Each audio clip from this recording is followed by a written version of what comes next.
Hello, good afternoon to all of you. We are now opening this webinar and I would like to welcome all of you to side event number 30, Healthy Diet from Sustainable Food Systems, the foundation for human, social and economic capital development in Africa. I'd like to introduce myself. I am Stineke Unema. I'm the Executive Secretary of UN Nutrition. And before we actually start, I will share a few housekeeping rules with you. I know you've been looking at quite a few housekeeping rules already just prior to the opening of the webinar. I just want to remind you that if you need interpretation, you can select the interpretation by clicking on the globe at the bottom of your screen and select your preferred language, English, French, or Spanish. Then if you have a question, please post them either in the chat or the Q&A box, and we will be able to direct them to the correct panelists. Okay, so that's it for housekeeping rules. Happy again to welcome you to this webinar. And this webinar, this side event is all about the role of the Healthy Diets from Sustainable Food System Coalition in human, social and economic development in Africa. I am emphasizing Africa because we will specifically look at the momentum we have now because of the African Year of Nutrition, also in the context of the follow-up of the Food System Summit, and we will look at policy actions to transform food systems for better nutrition. During this webinar, we will also look at experiences. We will listen to presentation by several ambassadors, and of course we'll have a bit of dialogue among ourselves, and we look at the available resources such as the voluntary guidelines for food systems and nutrition from the Committee on World Food Security, and other exciting speakers we will have. Allow me to say a few words about the Healthy Diet from Sustainable Food System Coalition. Of course, that's one of the coalitions that came into existence after the Food System Summit, and it aims to support and accelerate action across food systems to improve nutrition.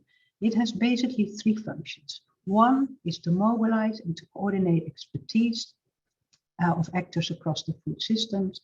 It looks at special projects such as, for example, NCDs, how to include nutrition in national determined contributions at country level, but it also looks at peer-to-peer learning across countries. So that is in a nutshell the Healthy Diet from Sustainable Food System Coalitions. But you will hear a little bit more, of course, during this side event.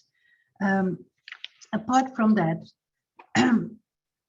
we, of course, will look at the Year of Nutrition. And I'm very pleased that we will have a representative of the African Union Commissioner for Health, Humanitarian Affairs and Social Development, because this commissioner is kind of convening the Year of Nutrition in Africa, of course, in collaboration with other departments. And with this, I would like to hand the floor after a short poll to the director, who is fortunately able to replace the commissioner, who is unfortunately not able to be with us today. But let's first go to do a short poll. I don't know if the technical team can, yeah, here we are. So we'd like to know from you, which one of the following is the most important to deliver healthy diet from sustainable food systems for all? Click the one of your preference. I'll give you a few moments.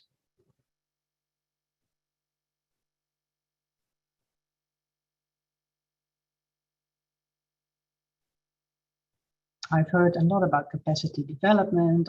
Of course, there's always talk about coherent use of policy tools. Of course, the policy tools in itself should be coherent as well. What about the governance, access to data, collaboration across sectors? Anything you can think of.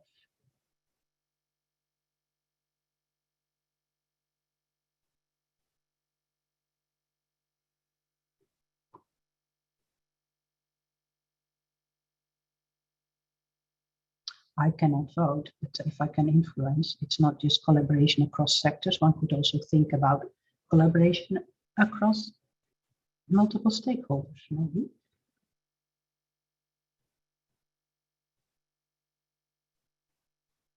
And we'll give it a few moments. And I see that in the meantime, our number of participants is also increasing. So I'm very happy to see that.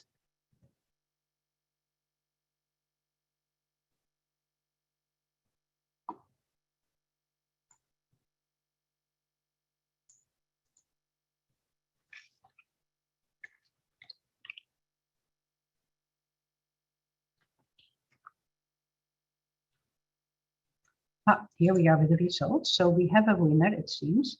The stronger collaboration across sectors with second best inclusive food systems governance, both extremely important, of course, and of course a bit for the other topics as well. I am sure some of the speakers will address these topics, and I would like to close this poll now and go to our first speaker, the representative of the AU Commissioner for Health, Humanitarian Affairs and Social Development. As said, Her Excellency Ambassador Minata Samatika Sessumu was not able to join us, but we do have her replacement representative online. And maybe if you have been able to join already, can you please introduce yourself? And then I can hand the floor to you now.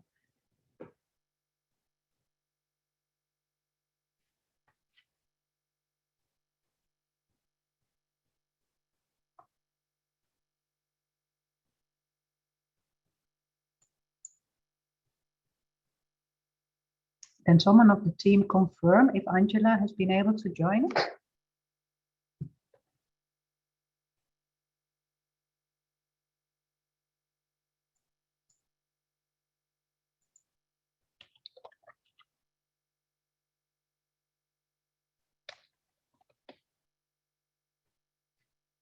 Okay, so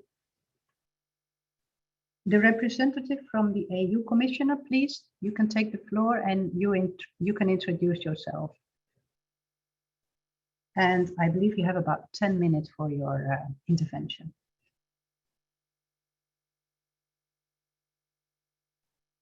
Welcome. Good afternoon, and thank you, Madam Moderator. I hope you can hear me. Very well. Thank you so much. So my name is Angela Martins. I'm the Acting Director for Health and Humanitarian Affairs at the AU Commission.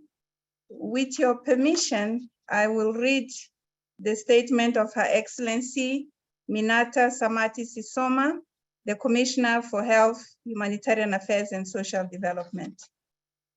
Excellencies, distinguished guests, ladies and gentlemen, it is an honor to join you virtually and deliver the opening remarks during this important event on healthy diets for sustainable food systems, the foundation for Africa's human, social, and economic capital development. The AU theme of the year for 2022 recognizes the importance of food security and nutrition as a key to improving our continent's human, social, and economic development. In addition, the African Union strategies have nutrition at the center of the AU Agenda 2063, which calls for a healthy, well-nourished population. The Malabo Declaration calls for ending hunger, bringing stunting to 10% and underweight to 5% by 2025, and the Africa Regional Nutrition Strategy 2016-2025, a policy guide to the continent nutrition agenda, also highlights these issues. We have less than 3 years to fully implement the Africa Regional Nutrition Strategy 2016-2025 and the Malabo Commitment 2025. The 2022 theme of the year is an excellent opportunity to accelerate our efforts to improve the nutrition of our population. Current population projections estimate that Africa could be home to 1 billion children by 2050. We therefore need to take urgent action to ensure that we capitalize on this population by investing in the health and nutrition of our people. Proper nutrition is vital for good health, better education, outcomes, and productivity for our nation and continent. Therefore, responding to food security nutritional needs is critical. Significant achievements have been made in reducing hunger and improving food and nutrition security. However, in 2021, it was estimated that 828 million people were affected by hunger worldwide, an increase of about 46 million since 2020 and 150 million since the outbreak of the COVID-19 pandemic. Micronutrients deficiencies, overweight, and obesity are also increasing challenges. In Africa, the AU Comprehensive Africa Agriculture Program, CAADP, Biennial Review Report of 2022 revealed that Africa is not on track to end hunger by 2025. During noting a deterioration in food and nutrition security on the continent since the first report was launched in 2017. In the continent, the challenges of responding to hunger and malnutrition can be attributed to, among others, the COVID-19 pandemic, which is reversing most of the gains that were made over the years, conflicts in many parts of the continent, climate change, disasters, and now the increase in food prices associated with economic shocks. However, even with ongoing challenges, promoting the consumption of healthy diets should be at the center of our actions. This prevents all forms of malnutrition and non-communicable diseases, which are increasing at a high rate in our continent. Food insecurity in the continent continues to affect the quantity and quality of diets.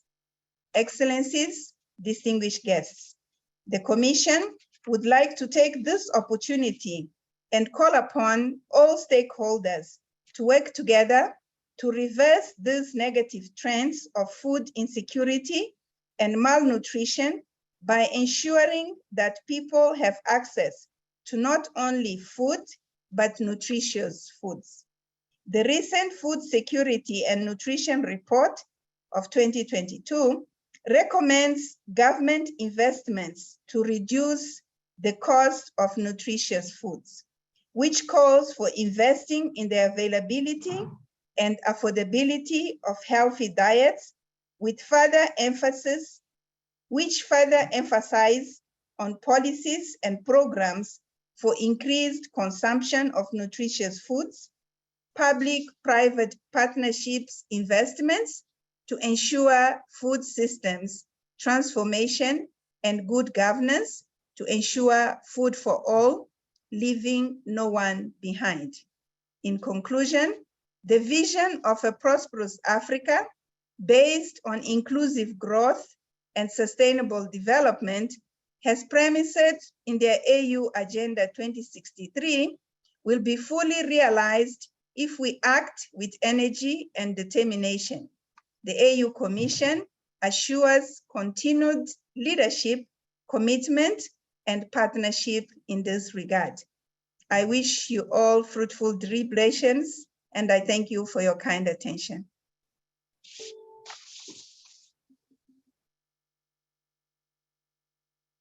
Thank you so much for this wonderful contribution, Doctor. I'm not going to repeat what you said. I just wanted to highlight one sentence that really struck me. You listed quite a long list of challenges, but then your next sentence after all those challenges was so hopeful. You said, despite ongoing challenges, we need to continue the promotion of healthy diets in order to fight all forms of malnutrition and to tackle the NCD challenge. I just want to I want you to know that I like to thank you for that wonderful sentence and that wonderful vision, because indeed the promotion of healthy diet is the way to go, and that's also the core of this side event. So with this, thank you again for your contribution. And now I would like to hand the floor to Bibi Joshi, who will take over the moderation from me now. And over to you, Bibi. Thank you very much, Denike, for the kind introduction. I'm sure all of you, or most of you, know who I am. I'm Bibi Joshi, Senior Advisor on Policy and Programs for Nutrition and Food Systems, currently on secondment to the African Union Development Agency from FAO. Now, ladies and gentlemen, good afternoon, good morning, good evening, wherever you are. Let us dive right into the heart of the subject matter. This afternoon, we have 5 great, well-seasoned speakers who are going to be elucidating to us and share their experiences as well as their insights on how they view the topic of healthy diets for better food systems in the context of that, and also to just help us tackle the challenge of malnutrition in all its forms around the different parts of the world, and making sure that we really stick to what the UN Food Systems Summit committed us to do. Now, I will start with Ambassador from Switzerland, Ambassador Theo Den Boost. I know, Ambassador, you have a lot of experience in these issues of healthy diets, and I'm sure being in Rome and having interacted with the different experts and your fellow ambassadors, you have a lot to share. However, allow me to just ask you a couple of questions. How does your country promote the transformation towards sustainable food systems for healthy diets, domestically at global level, as well as in collaboration and in support of the African countries? Over to you, sir. Thank you, Chair. Thank you for inviting me, allowing me to take the floor in this occasion. So, Excellencies, colleagues, ladies and gentlemen, and friends of nutrition, the transformation of food systems towards more sustainability constitutes a key priority for Switzerland. This was already reiterated in occasion of last year's UN Food Systems Summit by our President of the Confederation. But concretely speaking, this is reflected in the Swiss 2030 Sustainable Development Strategy, which guides our government's contribution towards a coherent implementation of the 2030 Agenda for Sustainable Development, both at national level as well as globally. Given its cross-cutting nature, sustainable consumption and production has been selected as one of the 3 priority topics for this policy instrument. The strategy adopts an holistic system-based approach in that it covers both consumption, nutrition, and health aspects of food systems on the one hand, as well as production and environmental aspects on the other hand. It does so through its 4 measurable targets, which are the proportion of consumers that follow the national nutritional recommendations rises to 1/3. Today, less than 10% follow these recommendations. Avoidable food loss and waste declines by 50% compared to 2017. Today, we waste 30% of food, which equals half of our arable surface in Switzerland. The carbon footprint from final food demand declines by 1/4 compared to 2020. And the proportion of farms with a special environment and animal-friendly production methods rises by 1/3 compared to 2020. So we always try to be concrete and measurable. One area that is of particular importance in order to promote healthy diets from sustainable food systems are the metrics and indicators to measure nutritional intake and outcomes. There is still a huge gap in terms of availability of data. We know, because we're discussing this subject these days, that is comparable across countries and what people eat and how healthy these diets are, knowing that there is not only one definition also of healthy diets. We are contributing to fill this gap by supporting the Global Diet Quality Project. The project developed a questionnaire designed to provide information on diet quality, including nutrient adequacy, but also dietary risk factors for non-communicable diseases, as well as aspects of diets related to the nutrition transition and to sustainability. Consumption of ultra-processed food and minimal adherence to food-based dietary guidelines are also captured by this indicator. The data is available for more than 40 countries, many of them in Africa. And the first global report will be launched next week. We encourage countries to start informing their decision how to improve diets by using the data collected by the Global Diet Quality Project. The UN Food Systems Summit brought to the forefront the necessity to connect health and nutrition objectives with climate and environmental targets to transform our food systems. As an example, in Tanzania, Niger, and Chad, we support a project that promotes the consumption of resilient orphan crops and products for healthier diets. Neglected or underutilized varieties are not only more nutritious, but also more resilient to climate change. This is the point, to have both, targeting the both with the same crop. Numerous examples demonstrate that diet diversification is closely related to agrobiodiversity. To shape food systems, we also need to diversify the voices taking part into the policy dialogues and governance mechanisms. In this regard, as my role as rapporteur of the process that led to the endorsement of the policy recommendation on promoting youth engagement and employment in agriculture and food systems, in the plenary yesterday of the CFS, let collectively all of us highlight the importance of governance processes that are truly participatory and inclusive of all actors, with a special regard to giving voice to young people for promoting healthy and sustainable diets towards more equitable, sustainable, and diverse food systems. In these policy recommendations, CFS member states and stakeholders emphasize the importance of promoting the engagement and employment of young people in food systems, ensuring a remunerative income, equal access to finance, land, markets, and the right to education, fostering innovation and providing access to healthy diets. Hence, strengthening youth participation in decision-making processes is key to contributing to food security and nutrition and leading to poverty eradication, employment generation, sustainability and resilience of agriculture and food systems, as well as peace and social political stability. This is at the end, we aim at that as well. And these days we need to underline this more than ever. In all these efforts that aim to promote better nutrition, it is of utmost importance to take into due account the relevant CFS instruments, in particular, of course, the voluntary guidelines on food systems and nutrition.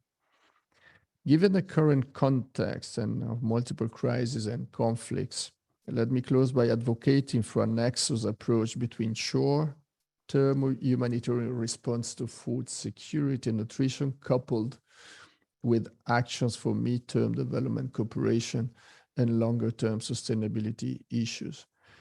They are all urgently needed, and none of them can be postponed at the expense of the other. Just as an example, our mix, if you want, between humanitarian long-term development activities is 1 to 3. So for 1 humanitarian, 3 long-term Swiss franc. Only with a truly coherent and holistic approach we will be able to achieve the SDGs through the transformation towards resilient and sustainable food system that is so urgently needed. Thank you.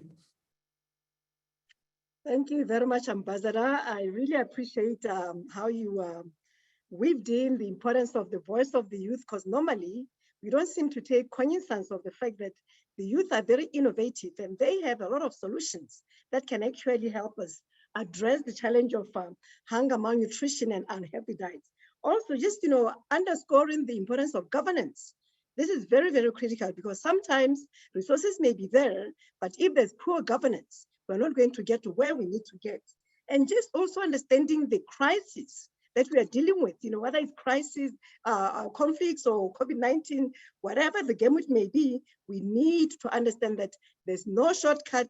Therefore, understanding the short-term, medium to long-term. And finally, giving those examples of Chad, Niger, and Tanzania gave me hope that there's a lot that Switzerland can share with African countries. Although there may be challenges around data, I think we can learn from one another how to get the data, and also understand our traditional food systems and resilience to that, and how those can address the challenge. Now, moving right along, ladies and gentlemen, I have the pleasure of inviting my very good friend and ambassador to and permanent representative to Nigeria, of Nigeria to FAO, Dr.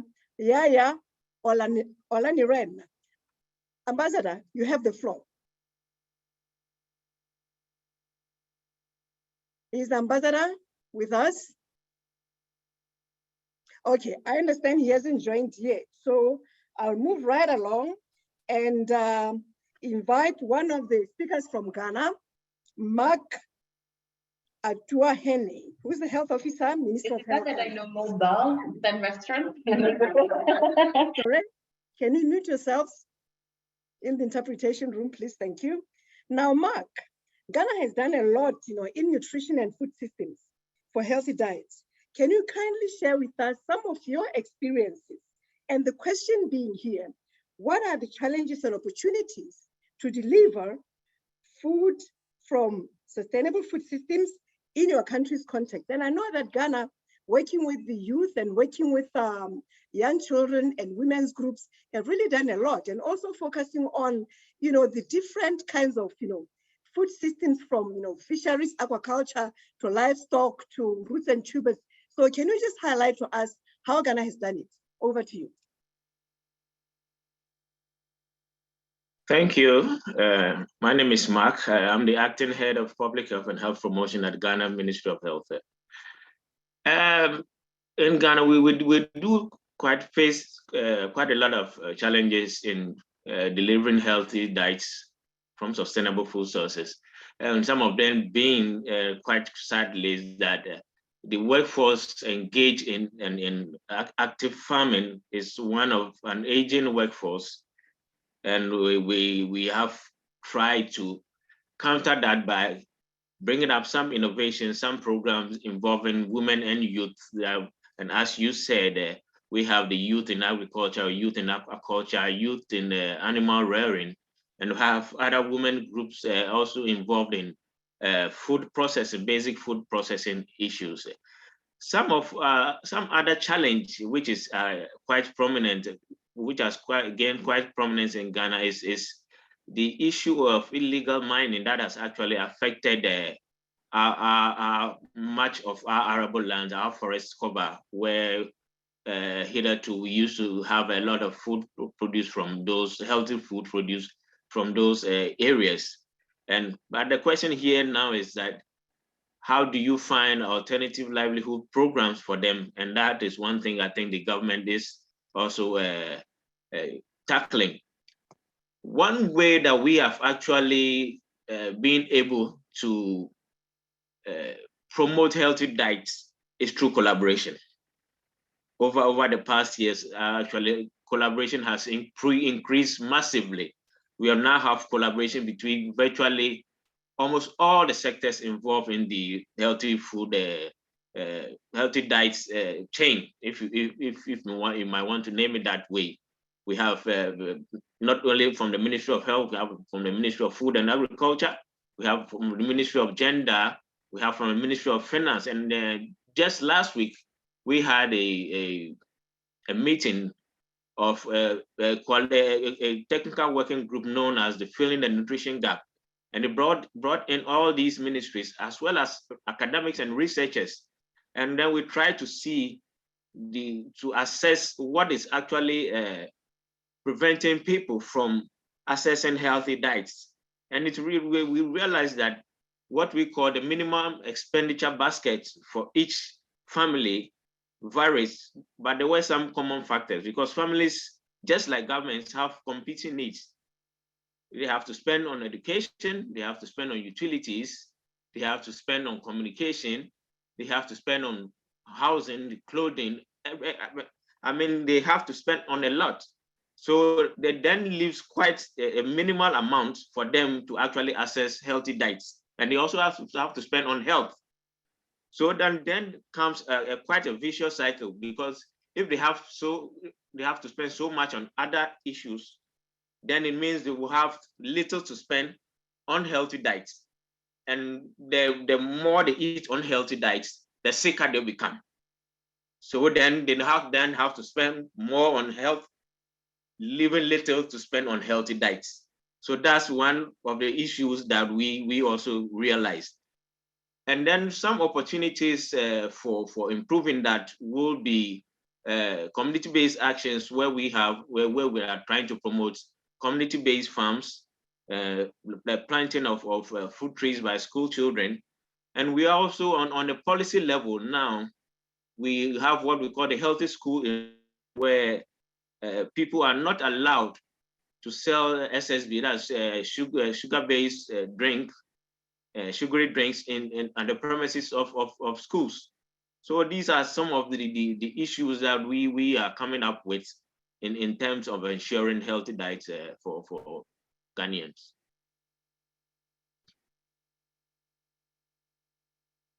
Thank you very much, Mark, and thank you for highlighting the challenge around competing priorities. Indeed, when someone is faced with whether to buy food or to buy medicine or to take their children to school, buy them books, it's a really tough choice. So how do we weigh these opposing needs in order not to compromise the health of a person through an unhealthy diet, and to make sure that they remain productive, they remain healthy, and they remain not having high medical bills? And the issue of collaboration across sectors, this is one of my pet subjects, actually. I always say not any one sector has the purview of doing nutrition. Nutrition is cross-cutting, it's interdisciplinary, it's multi-sectoral. Therefore, engaging ministries of agriculture, health, social protection, education, finance, gender, and youth remains very critical. So if we can move in this direction, work in tandem, we can get more out of it. And community-based actions, we should not leave the communities because they normally will have the solutions, because they exactly know what is happening in their spaces. And then mentioning healthy schools, I'm sure everyone is aware that this week is the School Meals Coalition Week, where we are discussing more around this subject of how can we perform better with school meals for healthier diets for our children so they can learn better and be productive citizens. Once again, thank you very much, Mark.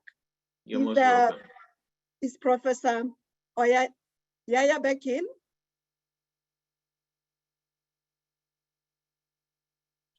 Is he available? Okay, then if he's not, I'll move right along to our next speaker, who is actually going to be representing the voice of the youth. His name is Mike Kunga from the policy. He's a policy nutrition advocate for the Sun Civil Society movement. And Mike, we know that the youth are a very important group in our quest to achieving healthier diets and really giving the messages to the youth for them to be able to understand how they can approach their dietary issues, food insecurity issues, but also understanding that the youth have a lot of influence in their own family and community spaces. So can you tell us, what is the role of the youth in advocating for food systems transformation? And transformation is the key word here. And the second question would be, what are the priority needs the Coalition of Action on Healthy Diets really needs to do to assist you with your ambition towards achieving healthier diets and better lives? Over to you, Mike. All right. We have 5 minutes. Yeah, thanks so much, Bibi, and thanks so much for the organizers for really hosting me here. It has been quite an intense discussion. So looking at my presentation, as Bibi said, it's going to focus on 3 key areas: the roles of young people, the youth, and transformation which is needed, and at the same time, what will be the priority needs. So definitely young people have been involved in a number of discussions, and I'm really proud of the young people here that thanks so much. You have been doing a lot of tremendous work, especially involvement of yourself in the policy initiative that have been happening. I myself had the opportunity to be part of the UN Food System Summit, where I was the Vice Chair for Action Track 5. And it was quite an intense discussion to really understand how nutrition and food systems can play a role in terms of climate, and how do we ensure that once we transform our climate, how we transform our agriculture practices, we're going to improve our food systems. So back into the discussion, young people are playing a very good role in a number of ways. Advocacy, which is very key. There are a number of young people, for instance, in Malawi, who are advocating for nutrition improvement, and they're formalized groups. They're engaging policymakers, and I'm one of them who are part of the key in terms of ensuring that young people were able to speak to our policies, were able to speak in terms of how we want the nutrition to look like. So this has been key, but at the same time, the transformation that we need, which is very, very important, and which one I want to really to focus on, is that basically we really have look at young people as maybe end users, as maybe who can just adopt our messages or our priority areas, but we don't usually involve them in the policy making decision, which is very important, because by the end of the day, you have to think that the policies which we are making, the strategy that we are developing, or any intervention that we are making in terms of diet and nutrition, young people are the ones that are going to leave those interventions longer. So the more we are engaging them right now, the more they should be able to really take up in terms of our priority actions. So the transformation which is needed is engaging young people in the policy making, at the same time ensuring that young people are able to contribute in these policy making platforms. And I had an opportunity that this is a certain group where young people want to develop initiative towards the African Nutrition Year for Growth. So one key thing which we are looking at in terms of education, especially targeting young people, you know, a lot of policies which are developed, perhaps people who have intelligent, people who know what is happening, but majority of young people, they don't have maybe the capacity to understand what these policies really mean. So if we can also invest in terms of educating young people, ensuring that they have the capacity to understand, they have the enabling knowledge, they need to help them to fully participate in these policy making platforms. So this is also one of the key priority needs that I wanted to emphasize on. But at the same time, I want also to mention the issue of data.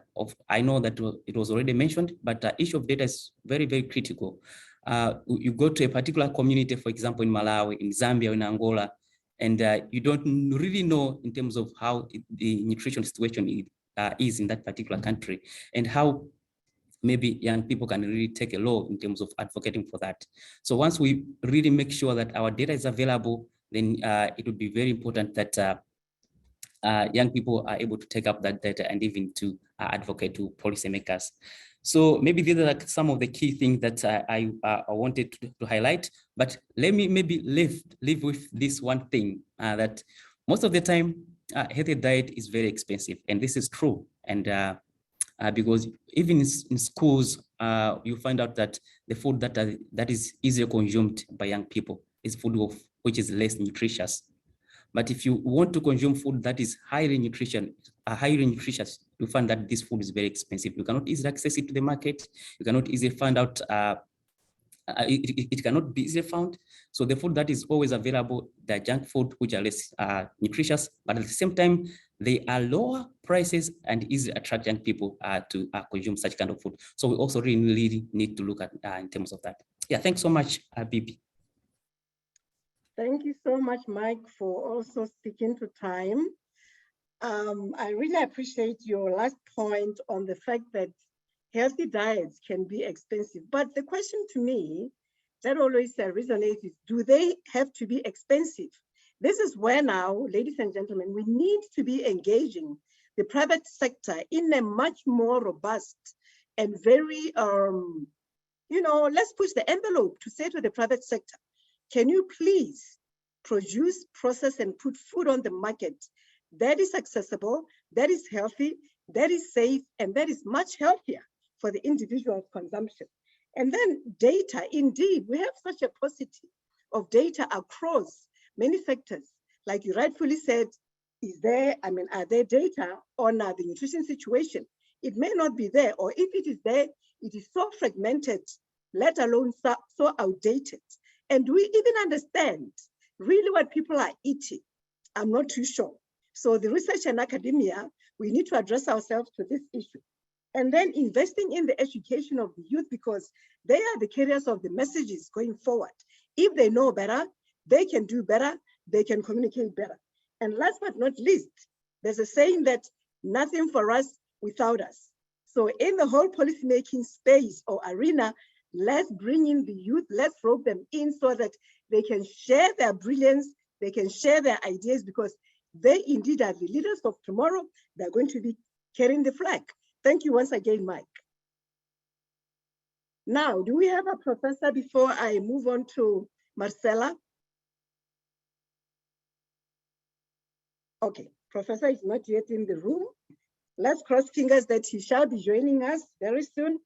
Okay, ladies and gentlemen, let's switch gears a little bit and now hear from one of our UN personnel experts in nutrition. And allow me to now invite my good old friend, not that we are old now, young at heart, but we've been working together on these issues for a long time, Marcella. So, and she's a good colleague, so she's from WHO, and she's going to be giving us an intervention around, what are some of the thoughts? I'm not going to spoil their legs. So, Marcella, in your 3 minutes or to 4 minutes, I'll give you a leeway. Can you please just highlight to us what the thoughts are from a WHO point of view and from a concerted UN point of view around healthy diets? Over to you, Marcella. Thank you very much, Bibi, for this kind introduction. And yes, we are good friends. We know each other since many, many years, and we are definitely not old. So I very much appreciate having this opportunity to talk to the audience today. And I appreciate also the contributions of the honorable panel members and friends so far. I would like to share with you some more information about the Healthy Diet Coalition. And as Stineke already mentioned in her introduction, this coalition has also a number of special projects. And one of the projects aims for the integration of food system actions into countries' nationally determined contributions to the UN Climate Change Conference. It has been mentioned by at least two panelists already, the connection between health nutrition objectives with climate targets, and also Mike just mentioned it's important to address the role of nutrition in terms of climate. So this is exactly what this special project wants to address. Under this project, concrete guidelines, recommendations, and examples of how to do so would be developed, with one focus around sustainable consumption. And in this context, an important initiative is currently being developed following the demand of the Egyptian Ministry of Foreign Affairs and the COP27 presidency. This initiative addresses the integration of climate action and nutrition, and that leads to its abbreviation ICAN. And this ICANN envisions fostering collaboration to accelerate transformative action to address this critical nexus, climate and nutrition. This initiative is supported by UN partner agencies, including WHO and FAO and others, by the Arabic Republic of Egypt and partners like AGAIN and the Scaling Up Nutrition Movement. The aim is to support countries in delivering climate change adaptation and mitigation policy action, which can stimulate the contribution to improved nutrition. And this action would also trigger transformation to support healthy diets for all. The project also includes a monitoring component with the intention to develop and apply specific indicators, for example, to include climate considerations in national nutrition plans or in food-based dietary guidelines or in food procurement policies for public settings. We would like to take this opportunity to invite member states to support and join this initiative. The ICANN initiative will be launched at the forthcoming UN Climate Conference, COP27, in November in Egypt, Sharm el-Sheikh, and the launch is scheduled on the thematic day entitled Adaptation and Agriculture. So it is our hope that this ICANN initiative will contribute to the shift towards food systems and healthy diets for all. More information will soon be posted on the WHO website. Thank you very much for your attention. Thank you very much, Marcella, for introducing the ICANN to accelerate collaboration and action. This we very much need in the context of addressing the nexus between climate and nutrition, because often we tend to work in silos, and if you're going to want a solution that cuts across, one has to be able to invite and accept, the collaboration that we so much need in the crisis that we are facing, from different quarters. And clearly we have a lot of work to do. We have the work cut out for us. It is a lot, but it is not insurmountable. So through the Healthy Diets Coalition, one can only hope that, the different stakeholders, the different partners and actors can really pull together, work in tandem to deliver the best, diets, healthy diets for all. Now, Marcella, while I have you on stage, let me put you on the spot and say, we have the voluntary guidelines, the CFS guidelines for nutrition and food systems. How do you think these guidelines are going to be supportive, or the ICANN and the Healthy Diets Coalition can support both the dissemination, communication of these guidelines and their implementation thereof? Any thoughts?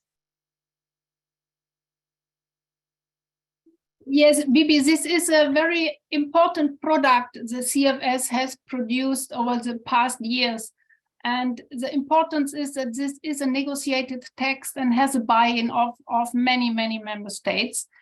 And so the Healthy Diet Coalition had already some discussions and even an event, I think, to discuss that, to discuss how both come together and how the Healthy Diet Coalition supports the implementation of the voluntary guidelines. The voluntary guidelines are very broad in nature with many recommendations. Also climate change and resilience is addressed in it, maybe not to the extent to have actionable tools. Also, the broad recommendations in the voluntary guidelines would need to be further worked on and translated into national context-specific actions by the different regional groups and by countries. They are a very valuable tool to bring the communities together around a common understanding what food systems and nutrition transformation is about. So definitely the coalition is also supporting the further dissemination of these guidelines. And I think even one panelist mentioned, referred also to the voluntary guidelines, yes. Exactly. No, thank you very much, Mazala, for giving insights around, the linkages and the continuum across all these tools that we have, so that we are able to link them and optimize their application and implementation for the benefit of the communities that we serve. You mentioned something that I think is very critical around, of course, the fact that, the guidelines are a negotiated document.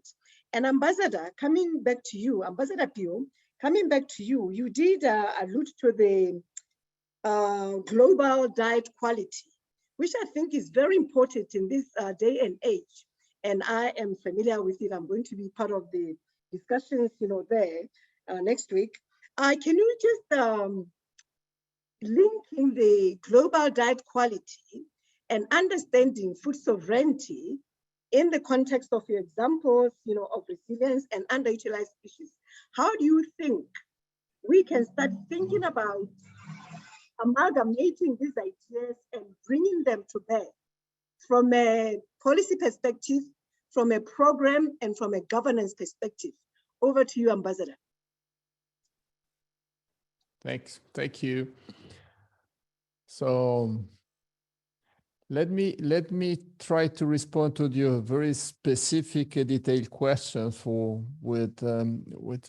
by starting by taking up one of the questions that was there in the chat about what kind of jointly effort we can set up for sustainable diets.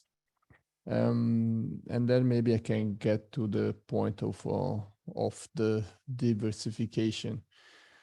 So if you consider it in the context of our national food system pathway, this year in June, we have launched a Citizens Council for Food System Policy.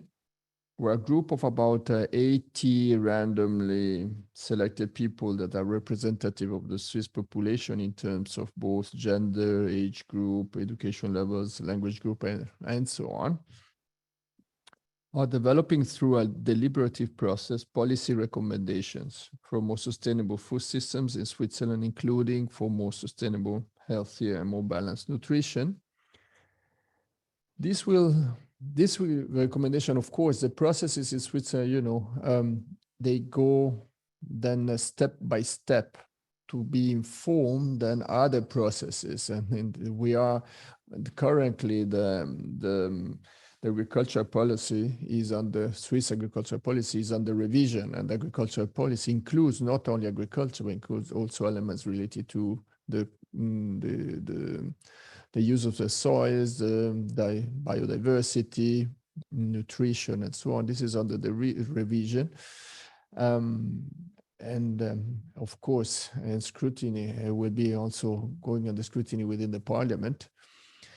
This is basically, these are part of the process. So we have recommendations that come from citizens directly that are not specifically expert in one of the other element, but they have let's say they bring the wisdom of the citizen living in whether it's in urban areas or peri-urban or rural areas, that they're coming with both their traditions, but also their volunteer to renew their both the tradition in agriculture, but also the way they have going with the diet. So maybe about the answers is, instead of related to the diversity, I would like just to bring maybe an example instead of going to detailed instrument, but and also to explain that these processes are long-term processes.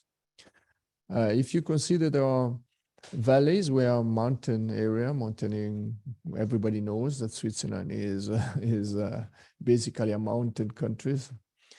There is the mountain area region produced in the past, many years ago, the staple food used to be buckwheat. Buckwheat was considered a staple food for the poor.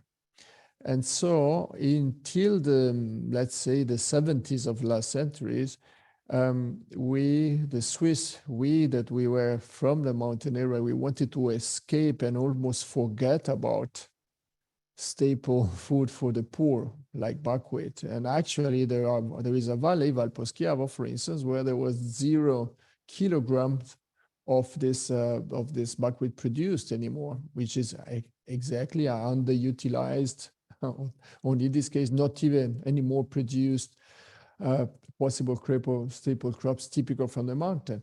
Now, just you look with an effort that is being an effort of changing the habits in the society, but also bringing back farmers, maybe with multi-professionalism and so on, you got back buckwheat as a staple food that is produced all in this valley, all organic, not by imposition, just naturally, of course, with a lot of convincing at the beginning, the first pioneers, convincing others to take it up.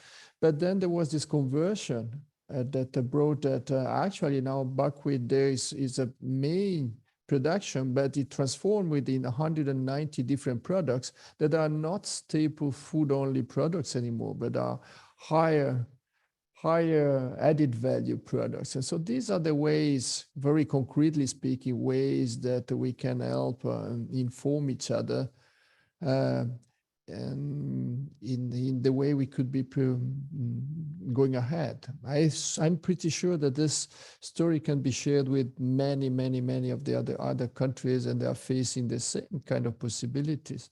I know, yeah, I could continue with an experience on that I come to know from the Kalahari Desert in relation to a plant used as a medicine, and South Africa did a fantastic job in reproducing, if you want, commercially the possibility to create this herb and change their law in order to give royalties to the Bushmen of the Kalahari from a production produced in South Africa.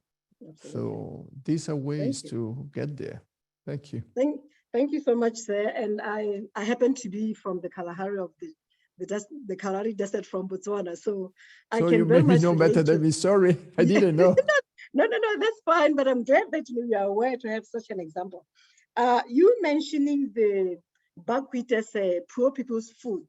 We have globally, I think there is a certain awakening of the need to promote the production and propagation and support and domestication of underutilized species, because indeed they've been viewed as poor people's food, but unless and until we know their nutritional quality and we really market them in a way that is accessible, appreciable, we are missing out on those opportunities. So just to say, we really should start thinking about this neglected species in a much more positive and a much more inclusive way, and including the wisdom of the citizens.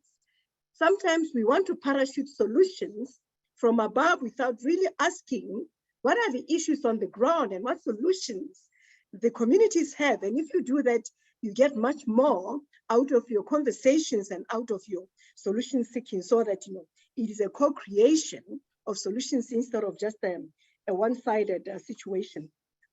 Is Professor Beck, thank you once again, Ambassador. Thank you. Is let's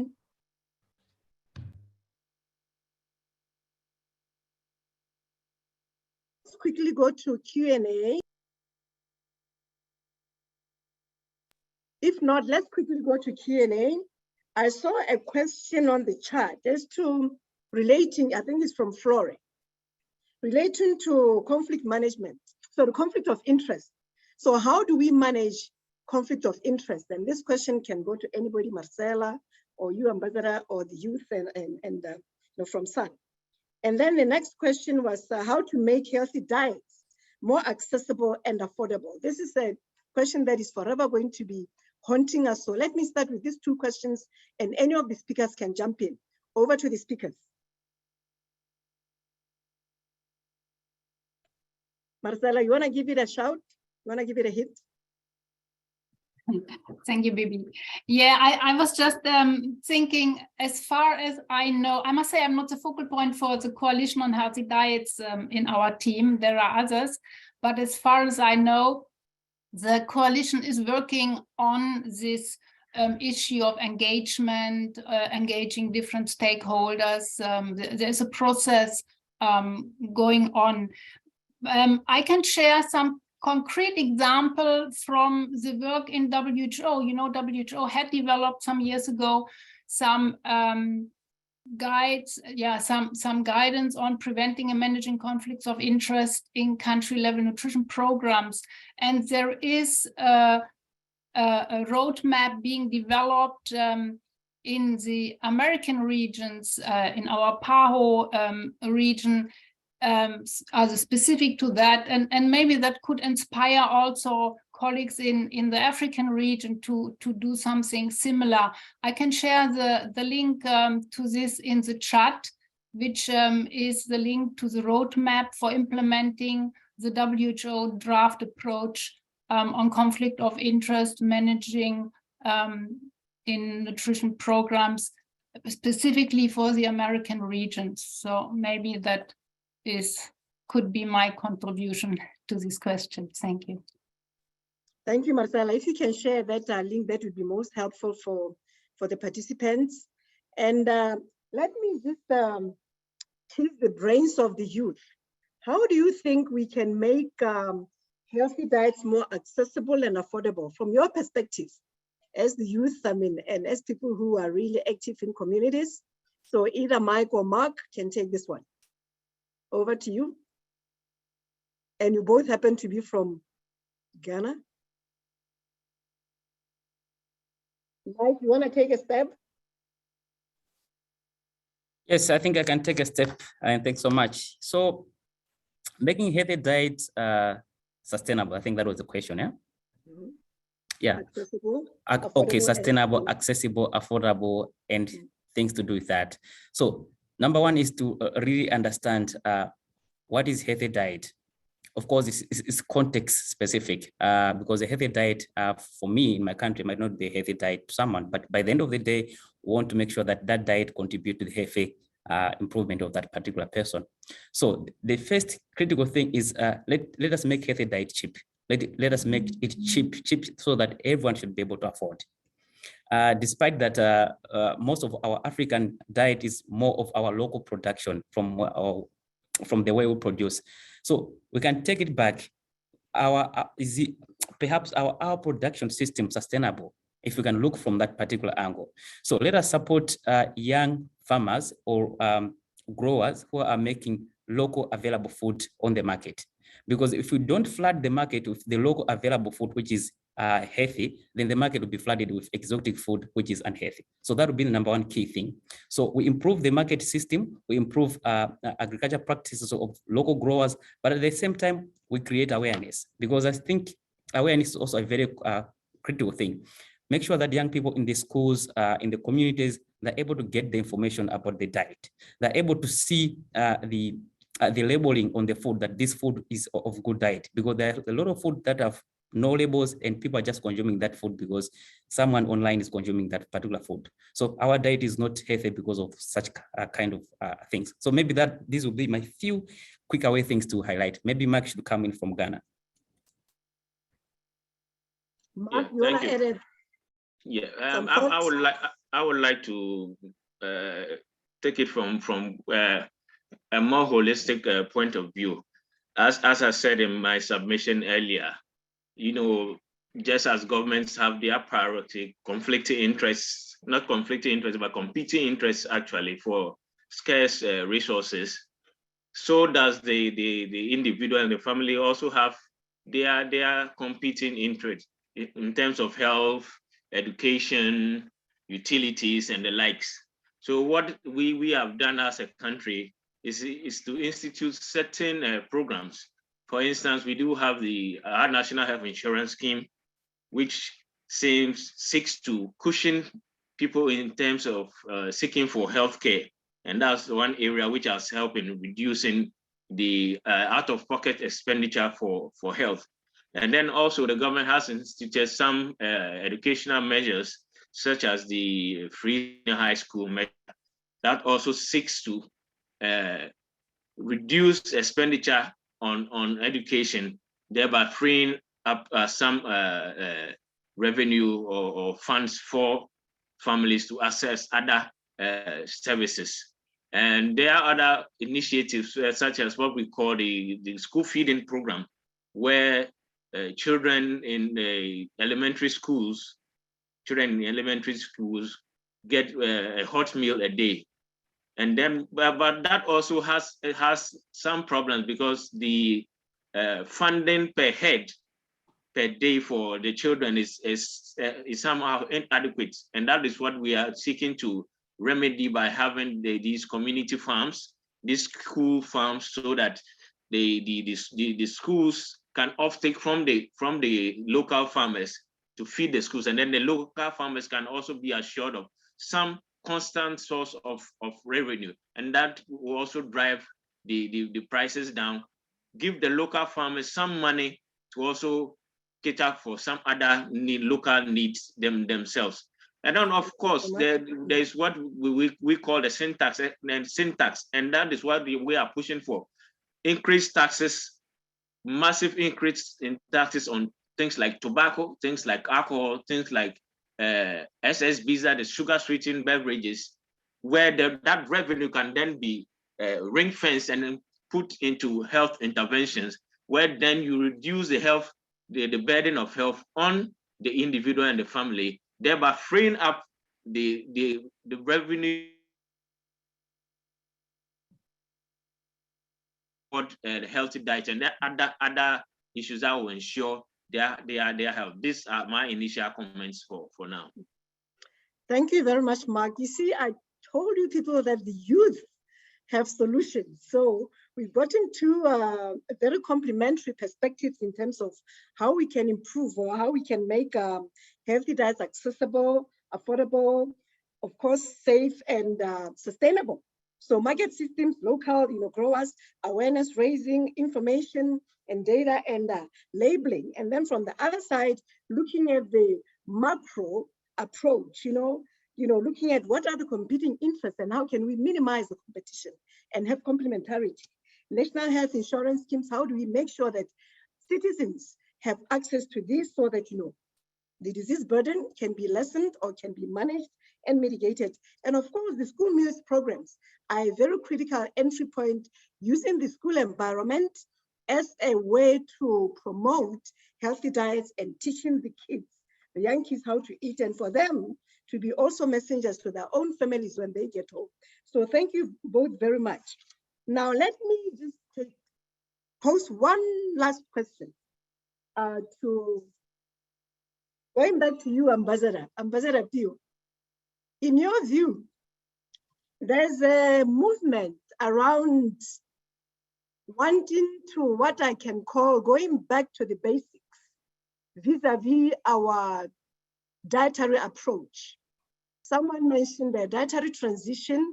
So instead of being limited to a certain number of, let's say, crops or animals, only utilizing those, can we just go back and be inclusive of the more traditional indigenous and other species so that we have a much broader, basket of healthier foods? Over to you. So how can we do that and promote that kind of movement?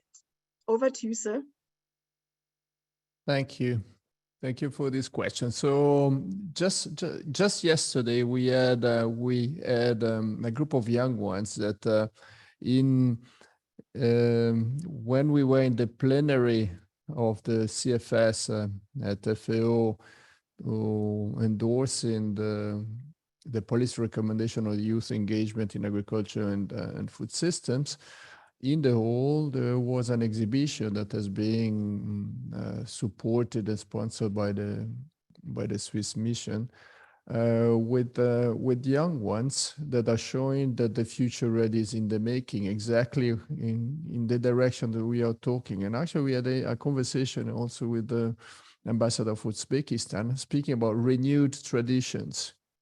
So the point is not maybe going back, but going forward towards traditions, but renew them. This means we were talking about, of course, some exotic ways in bracket, just to give a sense of what do we mean. I don't know.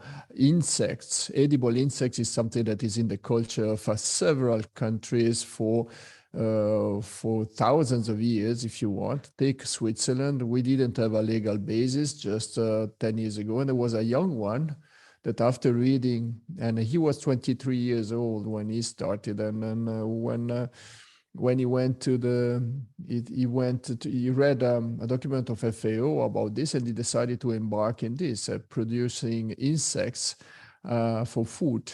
And he convinced the parliament to move and change basically the law in Switzerland to have this possibility. And now you can find crickets combined with alpine herbs, something that, for instance, we never had. But we got it. This idea came from actually a tradition existing in several Asian countries, for instance.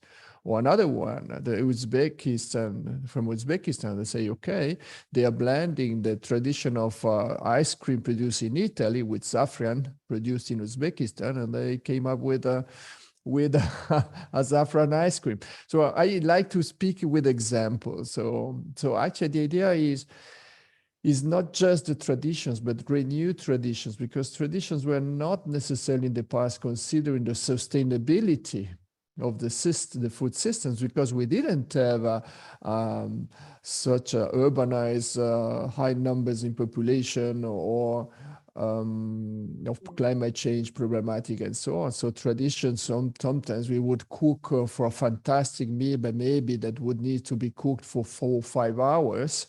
And so you can now renew this tradition, maybe get into kind of a sense of community and be part of it, because it's the belonging at the end that counts, huh?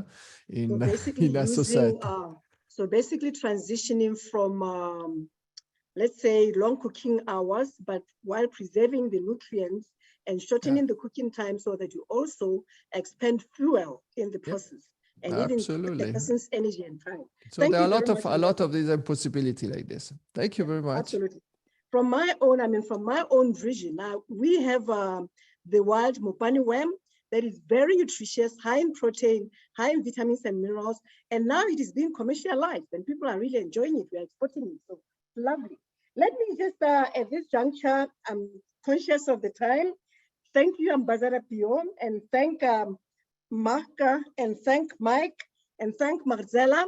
This has been a very stimulating conversation, very stimulating discussion. I personally learned a lot, and I would love to, in the future, engage with you all, and thank you. You've been great speakers, and the audience has been wonderful, and the questions were great, but we couldn't, field all of them. So I'm hoping that the organizers, have captured them. Then we can find a way to provide answers, for purposes of the publication. Thank you once again, and I hand over my reins diplomatically and democratically to Stenike. Over to you, Stenike. Thank you very much, Bibi. You did a wonderful job moderating this session. Excellent, excellent. I already saw the applaud machine coming on from a few participants, so thank you for that. So I really hope that all the participants now feel so much energized and are now all willing to join the Healthy Diet from Sustainable Food System Coalition. So I see that the work plan has just been dropped, the link to the work plan, and maybe also the team can drop the email address of the Healthy Diets Coalition so that people know how they can reach us and also know how to engage with us. So basically today we said, okay, how can the coalition support the Year of Nutrition? And I believe the central word here was promote and support the consumption of a healthy diet or sustainable healthy diets. I heard that word as well. But those diets should be affordable, sustainable, and of course also attractive to the consumers. We heard so many solutions from the several participants how to do that, so I will not repeat them. But I believe the coalition with its several special projects with the peer learning can indeed contribute a lot to that. So over to you to explore the website of the coalition and reach out to us for more information and your engagement. Thank you so much. I wish you a wonderful rest of your day, and I hope to see you on any other occasion. Bye-bye for now. Thank you all. Have a good afternoon. Bye-bye. Thank you. Bye-bye.